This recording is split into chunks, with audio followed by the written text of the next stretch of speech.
오늘 같이 나눌 하나님의 말씀은 누가복음 7장입니다. 11절로 17절 말씀을 같이 교독합니다. 누가복음 7장 11절 말씀부터 17절에 있는 말씀을 같이 보겠습니다.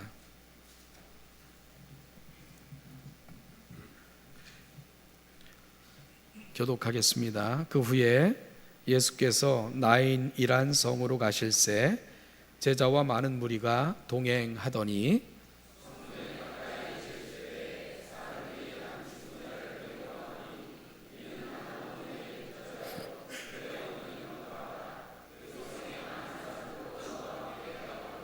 주께서 과부를 보시고 불쌍히 여기사 울지 말라 하시고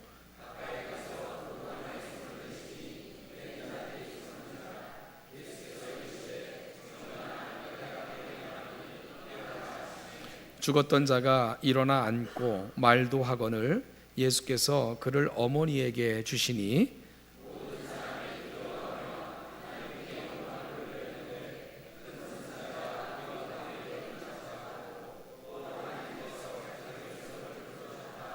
같이 읽죠. 예수께 대한 이 소문이 온 유대와 사방에 두루 퍼지니라. 아멘. 오늘 본문 말씀은 예수님께서 나인성 과부의 하나밖에 없는 아들인, 그런데 그 아들이 죽었는데요, 그 죽은 아들을 살리셔서 어머니 품에 돌려주시는 이러한 사건을 기록하고 있습니다. 그런데 오늘 본문을 우리가 볼 것 같으면 11절에서 그 후에 라는 말로 시작이 되는데요, 이 그 후에라는 말은 특별히 우리가 지난주에 살펴봤던 누가복음 7장 1절부터 10절 백부장의 종의 그 병을 고치신 그 사건을 염두에 두고 그 후에라는 표현을 사용하고 있다는 것을 알게 됩니다. 여러분, 우리가 지난주에 이 백부장을 잠깐 살펴봤는데요, 주님으로부터 이스라엘 중에서도 이만한 믿음을 보지 못하였노라고 극찬을 들었던 사람, 공교롭게도 그는 유대인이 아니었고 이방인이었습니다. 저는 누가가 백부장의 이야기를 평지설교, 그러니까 특별히 부르심을 받은 제자들을 향해 제자도에 대해 설명하신 바로 그 설교 뒤에 놓은 이유를 설명하면서 평지설교를 통해 제자도에 대해 설명을 들은 제자들에게 제자들이 가야 할 길에 대한 샘플로 그렇게 누가가 제시하고 있는 인물이 백부장이다, 이런 말씀을 드렸습니다. 그렇다면 여러분, 백부장의 어떤 모습이 제자들이 본받아 가야 될 제자도의 샘플로 그렇게 제시되고 있는 걸까요? 저는 백부장의 모습을 설명하면서 누가가 예수님의 제자들이 가야 되는 샘플로 제시하는 이유가 백부장은 예수님의 성육신을 너무나도 닮아 있기 때문이라 이렇게 말씀을 드렸습니다. 여러분, 제가 주보에 지난주 설교 한 토막이라고 해서 이렇게 가끔 가다가 칼럼란에다가 소개하고 있는 오늘 주보에 기록되어져 있는 내용이 바로 그 부분입니다. 백부장은요, 능히 명령할 수 있는 위치에 있었습니다. 그럼에도 불구하고 백부장은 종의 자리까지 낮아진 그런 섬김을 보여줬던 사람입니다.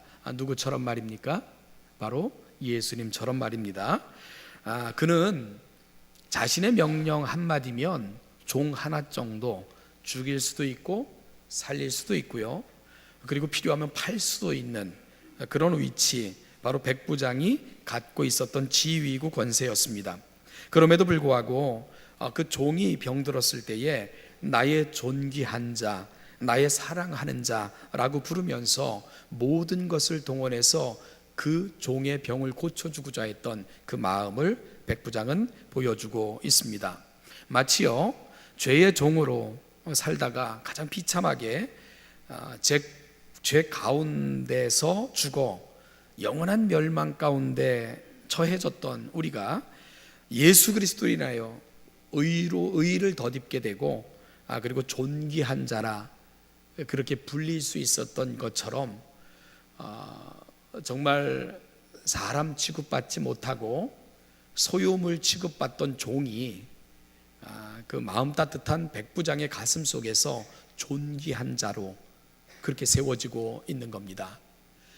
그래서 우리는 내가 예수 그리스도 안에서 존귀케 되어진 이 사건을 묵상하며 오늘 백부장의 가슴 속에서 존귀케 되어지는 그 종의 모습을 묵상하며 예수님을 너무 닮아 있는 백부장을 다시 한번 묵상하게 되는 거죠.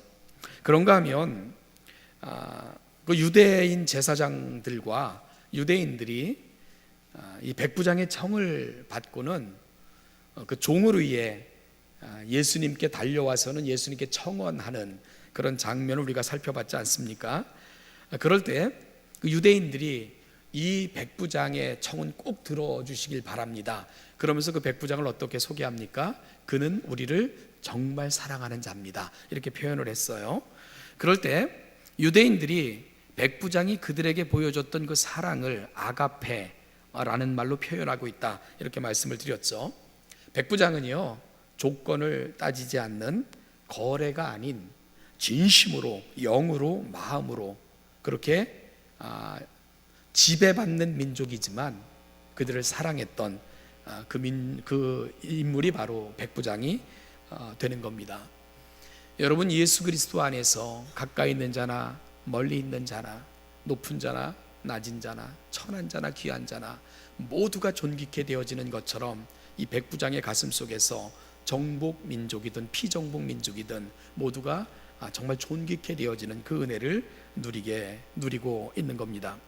이것이 바로 누가가 평지설교 후에 백부장 사건을 곧바로 기록하면서 제자들에게 보여주고 싶었던, 정말 제자들이 가야 될 길이 이 길이다 하는 샘플로 백부장을 제시하고 있다. 그것이 제가 말씀드렸던 겁니다.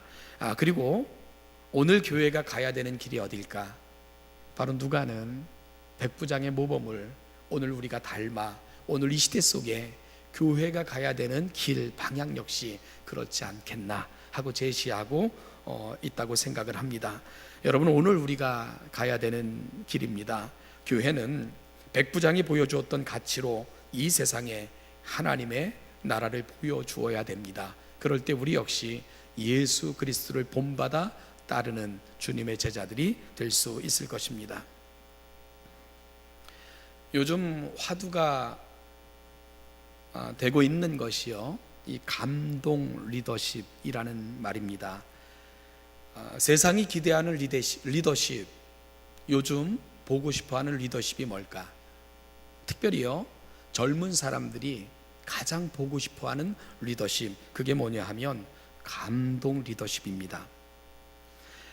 여러분, 감동입니다. 감동. 카리스마적 리더십도 아니고요, 이성적 리더십도 아닌 감동의 리더십, 그것이 오늘 이 시대 젊은이들이 가장 보고 싶어하는 리더십이다.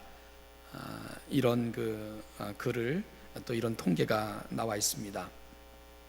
감동이 뭘까? 제가 어떤지 모르겠지만 걔가 신방 가서 잠깐 나누면서 받았던 감동을 여러분과 함께 좀 나누려고 합니다. 이야기의 당사자 가정 좀 양해를 부탁합니다.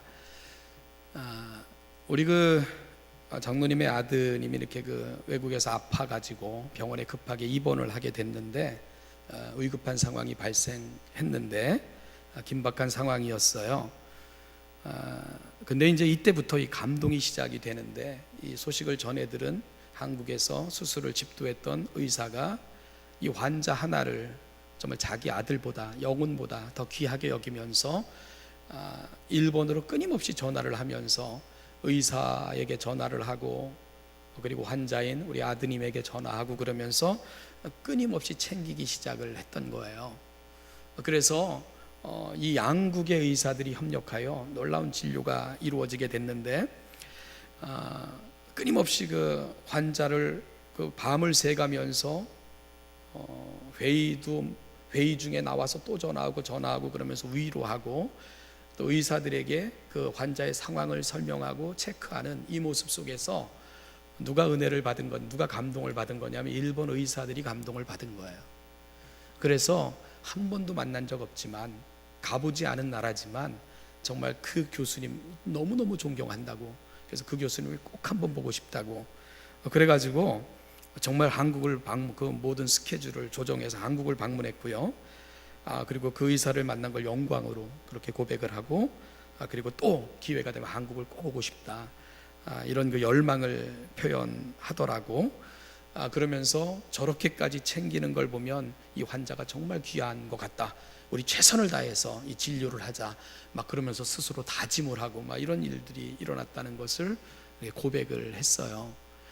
여러분, 듣는 순간 이 마음이 뜨거워졌고 감동이 됐습니다. 이 감동이라는 게 이렇게 대단한 힘이 있구나 하는 것을 생각을 했죠.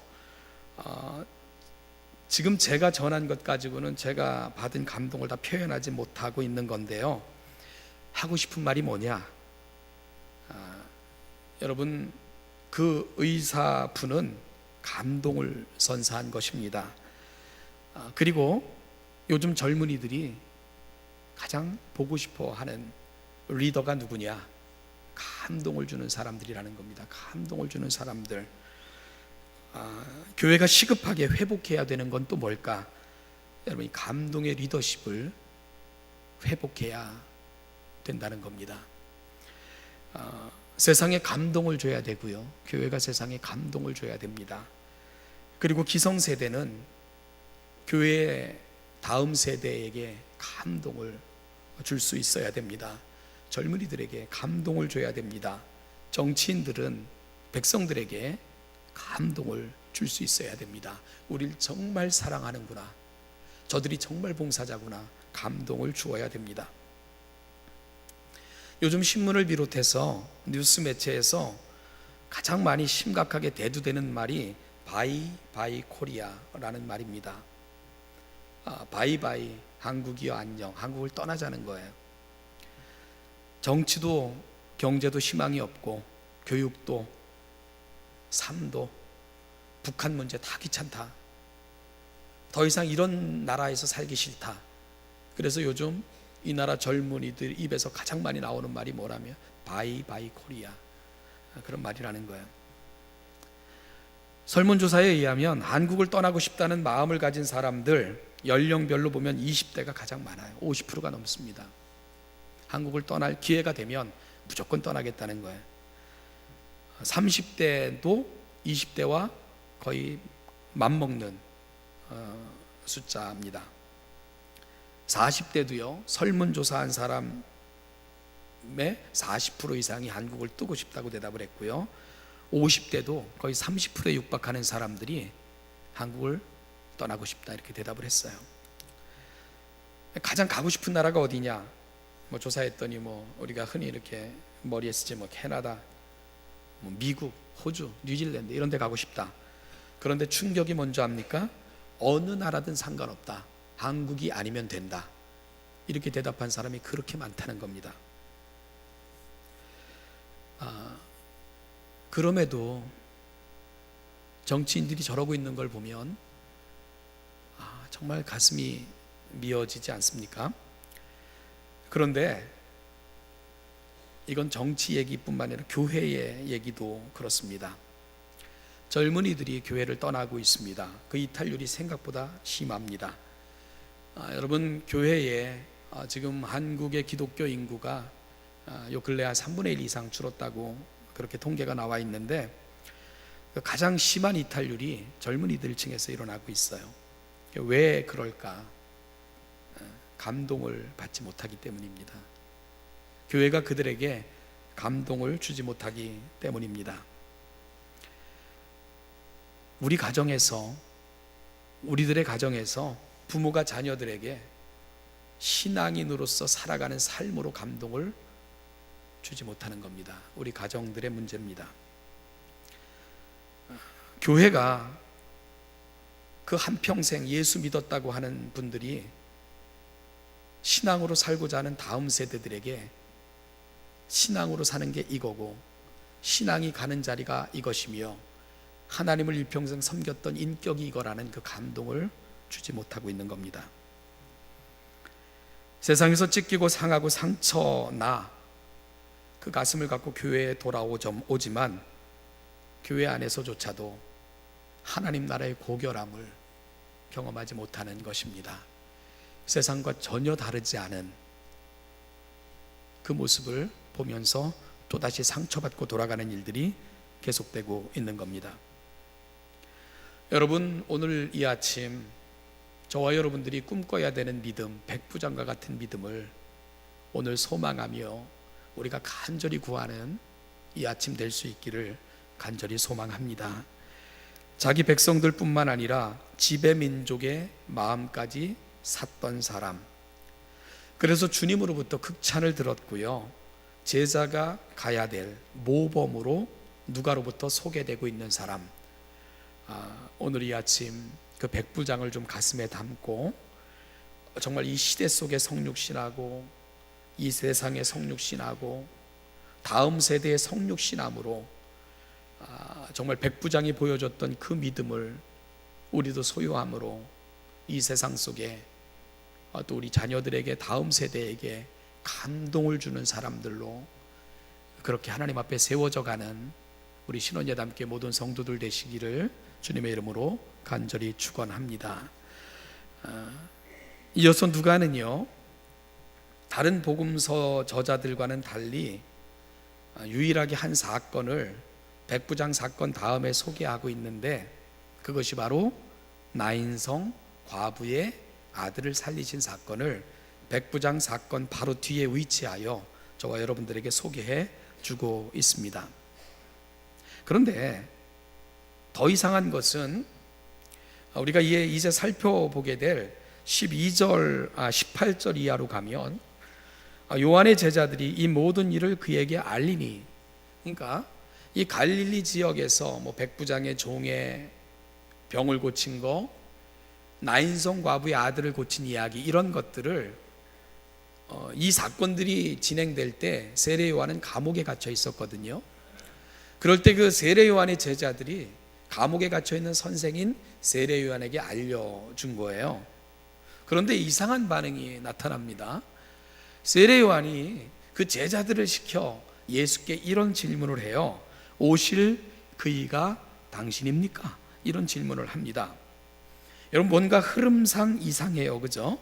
사람들은 예수로 인하여 되어진 일들로 인하여 흥분하고 또한 예수에 대한 소문이 파다하게 퍼져 있는데, 유독 세례 요한만이 감옥 안에서 깊은 고독과 회의에 빠져 있는 거예요. 오늘 감옥에 있는 이 세례 요한의 회의와 고독의 원인이 뭘까? 여러분, 그 답이 바로 사람들 속에서 회자되어졌던 말, 큰 선지자라는 말 속에 있다는 생각을 합니다. 나인성 과부의 아들을 고쳤을 때 사람들이 그 일을 보고 놀라며 와, 큰 선지자가 우리 가운데 왔다, 이렇게 반응을 했거든요. 사람들은 예수를 메시아가 아닌 선지자 중에 하나로 인식을 했고요, 이러한 소문은 감옥에 있는 세례 요한에게도 들려졌던 거죠. 그러자 세례 요한은 깊은 회의에 빠진 것입니다. 이분이 기다리고 기다리던, 그리고 자신이 온 생애를 바쳐서 전했던 그 메시아가 맞단 말인가 하는 회의에 세례 요한이 빠지게 됐던 겁니다. 한마디로 말하면 오늘 예수님이 보여주는 모습은 폼나지 않는다는 거예요. 백부장의 하인의 병이나 고치고 있는 거, 나인성 과부의 아들을 살리는 거, 사실 굉장한 사건이지만 사실요, 누가가 나인성이라고 소개하고 있지, 나인이라는 마을은 사실은 아주 변두리 주변의 작은 마을입니다. 그러니까 예수님께서 여러분 화려한 도시 중심으로 다니시는 게 아니고 갈릴리 주변의 작은 마을 중심으로 다니시면서 이렇게 사람들을 만나는 사역을 예수님이 계속 하셨던 거예요. 화려한 도시와는 거리가 먼 이 촌구석을 다니시면서 예수님께서는 병자들을 만나시고 또 행하시고 이런 일들을 계속하고 계셨던 겁니다. 우리가 요한복음 7장으로 가보면 초막절이 가까워오자 예수님의 형제들이 예수님을 찾아와요. 그리고 나서 뭐라고 예수님을 종용합니까? 이제 예루살렘으로 가라, 이렇게 예수께 종용을 해요. 이유가 뭐냐 하면, 여러분, 초막절이라고 하면 이스라엘의 3대 절기 중에 하나입니다. 각 지역, 각 나라로부터 이 초막절 절기를 지키기 위해 예루살렘으로 모여듭니다. 그러면 이름을 낼 수 있는 절호의 기회가 바로 절기를 이용하는 거죠. 무수한 사람들이 모여든 그 절기를 이용해서 예수 보고 올라가라는 거예요. 그리고 이 촌구석에 머물러 있지 말고 여기서 행한 것, 사람들이 많이 모여있는 그곳에 가서 행함으로 당신의 이름을 내라. 그러므로 말미암아 사람들 속에 위대해지고 사람들 속에 큰 이름을 하라, 좀 큰 일을 해라, 이러면서 예수님께 종용하는 모습을 우리가 요한복음 7장을 통해서 확인할 수가 있게 됩니다. 사람들은 빨리 예수가 메시아가 되기를 원했던 거죠. 그리고 세례요한조차도 감옥에 있으면서 그걸 확인하고 싶어 하는 거예요. 내가 일평생 전했던 그분이 메시아라는 거, 그는 보고 싶어 했던 겁니다. 어떻게 보고 싶어 한 겁니까? 사람들 속에 그 이름이 높아지고, 그리고 그 민족을 해방시키고, 그 민족을 자유케 하고, 그 민족을 부욕케 하고, 그 민족의 이름을 높일 그 메시아, 그가 빨리 그 사실을 드러내므로 내가 일평생 바쳤던 그 소원이 이루어지기를 세례요한은 감옥에서도 간절히 바라고 있었던 겁니다. 요한복음 7장에서 만나고 있는 예수님의 형제들의 기대도 그랬고요. 그리고요, 이들은 예수님에게 끊임없이 그래서 예루살렘으로 올라갈 것을 그렇게 종용하고 있는 것을 우리가 발견하게 되죠. 그런데 예수님은 그들의 뜻대로 움직이지 않으셨어요. 왜냐하면 예수님에게 있어서 중요한 것은 자기의 이름을 내는 게 아닙니다. 사람들 속에 자기가 높아지는 것이 아닙니다. 사람들 속에 자기의 위대함을 드러내는 것이 아닙니다. 오직 나를 보내시니 아버지의 뜻, 그 아버지의 뜻을 행하는 것이 예수께는 무엇보다 중요했기 때문입니다. 그래서 그런 요청을 받을 때마다 내 때가 아직 이르지 않았다, 그 때는 곧 아버지의 때라고 끊임없이 확인시켜 주셨던 것이 예수님께서 백성들에게 끊임없이 고백했던 예수님의 고백입니다. 그러자 예수님의 형제들조차도 어떻게 변했는 줄 압니까? 마치 폭도처럼 변했어요. 그리고 예수를 비난하기 시작을 했고요, 심지어 예수를 미쳤다고까지 그렇게 이야기하는 모습으로 이 가족들의 모습도 바뀌었고요. 그리고 예수가 가는 곳마다 그 환호하며 따라다녔던 사람들, 시간이 가까울 때 예수님이 십자가를 이야기하기 시작하자 하나둘 떠나며 십자가 주변에는 아무도 남지 않는 그런 모습으로 복음서가 진행되고 있는 것을 우리가 보게 됩니다. 여러분, 옥중에서조차 메시아 다움을 기대하며 앙망하며 소식을 기다렸건만 여전히 촌구석에 머물러 도무지 그들이 기대한 대로 움직여주지 않는 예수, 그것이 그들을 실망시켰던 것입니다. 세례요한조차도 그 속에서 깊은 회의에 빠져 있는 거죠. 여러분, 그러면 오늘 본문으로 다시 돌아가서 오늘 본문인 나인성 과부의 아들을 살리시는 이 이야기를 통해 정말 누가가 우리에게 전하고 싶은 그 깊은 메시지가 뭘까? 사람들은 자신의 뜻대로 움직여지지 않는 예수 때문에 실망하고 회의에 빠지기도 했는데 예수는 여전히 그곳에서 우리에게 전하고 싶은 메시지가 있습니다. 오늘 나인성 사건은 그런 면에서 굉장히 중요한 의미를 갖고 있는 사건이 됩니다. 누가는 그 메시지를 전하고자 오늘 이 사건을 그의 복음서에 포함시키고 있는 겁니다. 여러분, 누가가 전하고 싶은 메시지, 그 메시지를 저와 여러분들이 바로 찾아내시려면 예수 그리스도의 행동에 주의를 기울이시며 그분의 시선이 어디에 머물러 있는가를 우리도 주의해서 본문을 쫓아가 볼 필요가 있습니다. 신앙은 주님의 시선이 머무는 지점을 결코 놓치지 않는 것, 이것이 바로 신앙이기 때문입니다. 오늘 주님께서 많은 무리들과 함께 나인성으로 들어가실 때 나인성 입구에서 한 무리들을 보게 됩니다. 바로 장례 행렬이었습니다.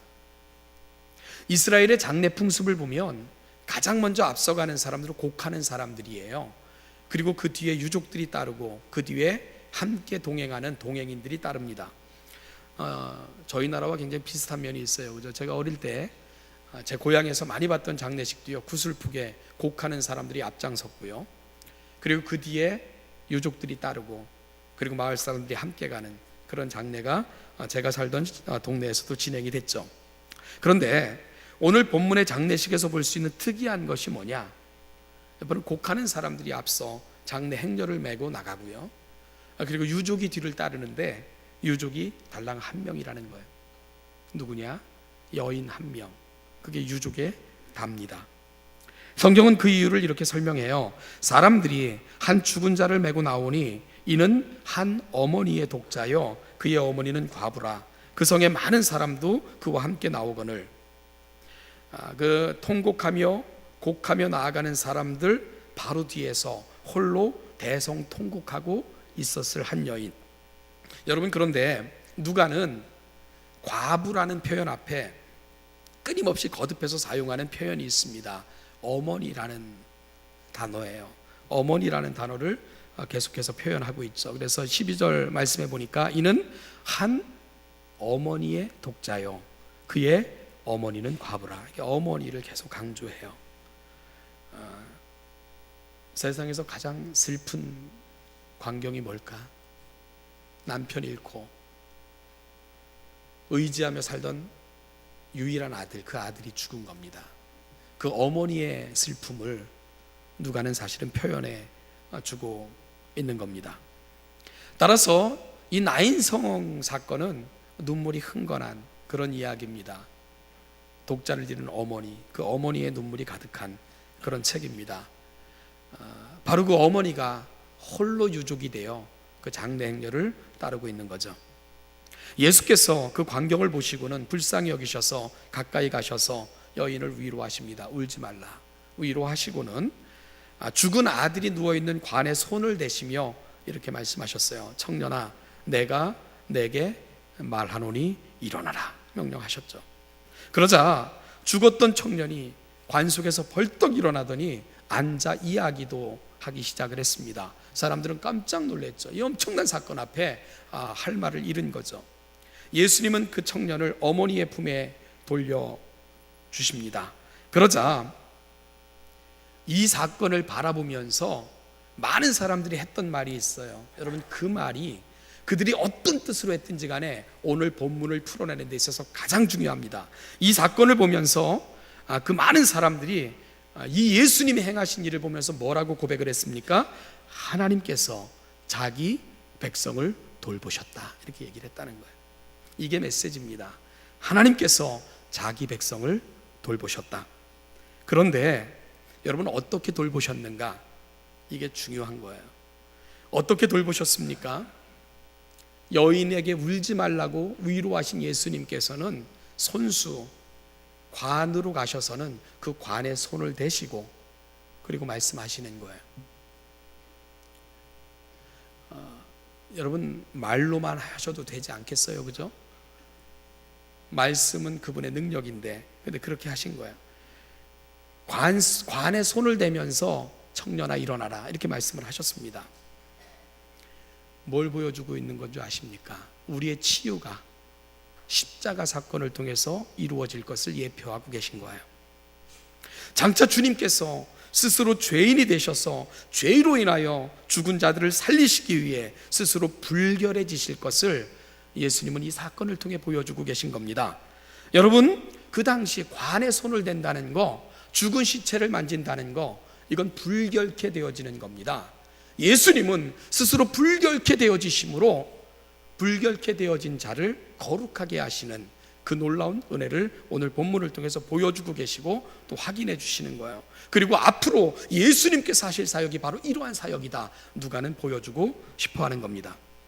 사랑하는 여러분, 그리고 오늘 예수님께서 사실은 제자들에게 그리고 시대를 뛰어넘어 오늘 저와 여러분들에게도 부탁하시고 보여주고 싶은 모습, 바로 이 모습이 오늘 가슴에 담아야 될, 이 교회가 간직해야 될 모습이라는 겁니다. 사랑하는 신원자담교회 성도 여러분, 주님께서 이 땅에 오신 이유가 뭡니까? 바로 자기 백성을 돌보시기 위해서 오신 거예요. 가장 높은 곳에 가장 영화로우신 그분께서 가장 낮아지시고 스스로 불결해지시고 죄인이 되시고 스스로 저주를 받으시면서까지 그렇게 운명되어진 우리를 구해내기 위해 독생자 예수께서 이 땅에 오신 겁니다. 스스로 불결케 되셔서 죄인이 되신 그 은혜 속에서 우리는 거룩해졌고요, 그리고 생명이 있는 자로 하나님 앞에 설 수 있게 된 겁니다. 아들의 죽음으로 인하여 큰 슬픔으로 끝날 수밖에 없는 그 어머니, 여러분, 그 어머니에게 찾아가셔서 우리 주님은 위로가 되셨습니다.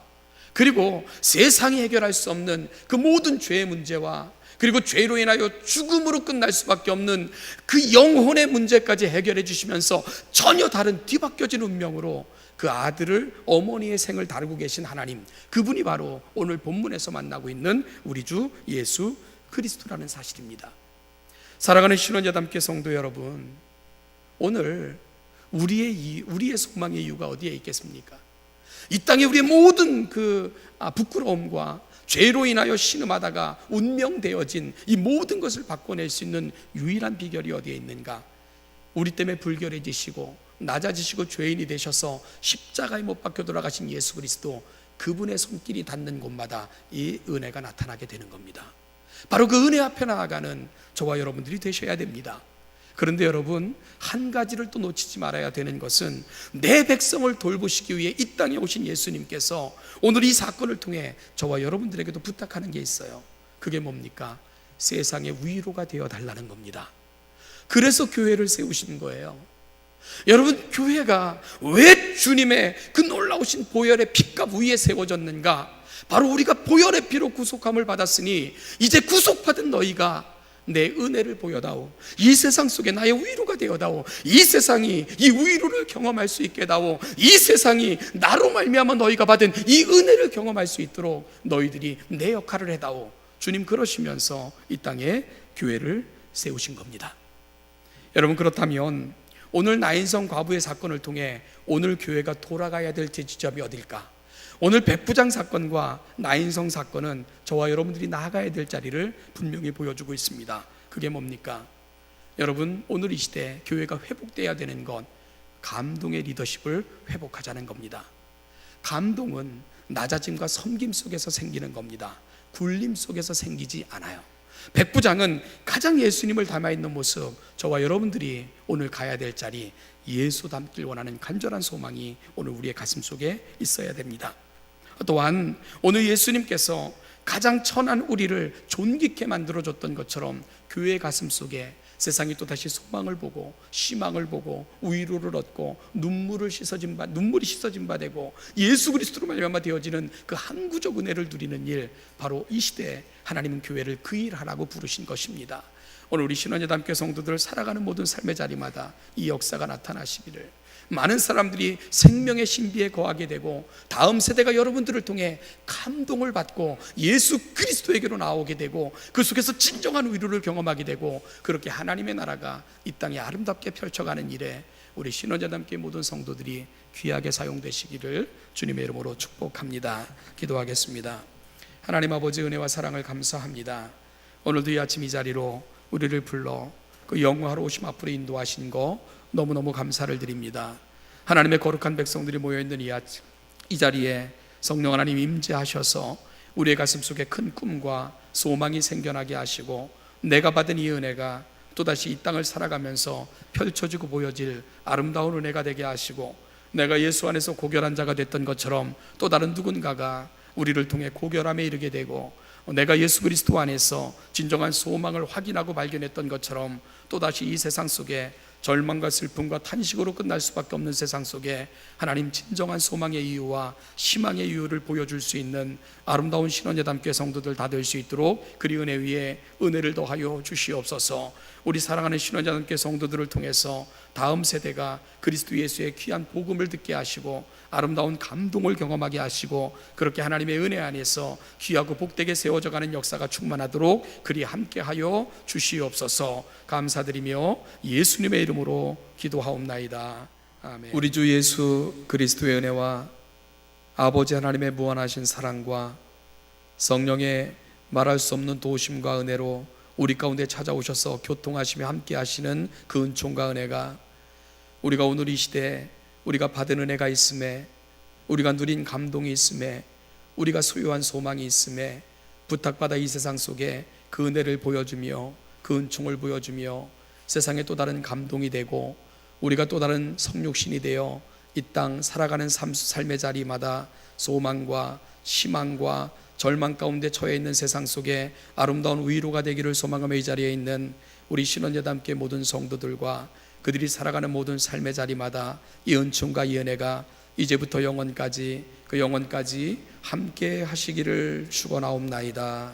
아멘.